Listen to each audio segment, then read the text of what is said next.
So while we saw pressure on civic space in the Netherlands in specific areas for a much longer time, the past years marked a very rapid deterioration across the board. The MEX report shows that we are way past isolated events, but that we are seeing substantial threats that affect the civic space overall in the Netherlands. We've seen multiple legislative proposals that infringe on fundamental rights.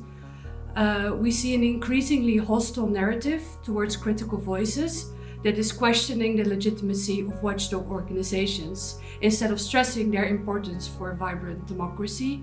And we see shifting norms where proposals get parliamentary majorities or are adopted into party election programs that are actually not in line with rule of law and human rights standards.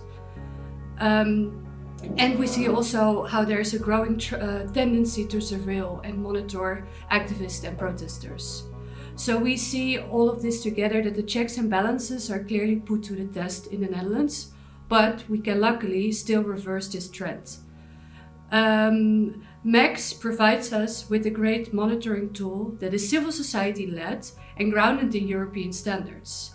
This provided us with a structured framework for our civic space monitoring work in a time where developments are going so fast that it's hard to keep track of everything that's going on.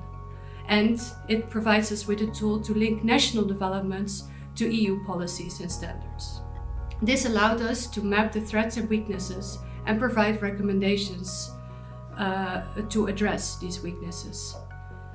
And luckily, we are still at the stage where we can provide serious obstruction of civic space in the Netherlands, and we should use the current momentum to act now to more strongly embed safeguards to protect these fundamental rights and make sure our checks and balances are better protected.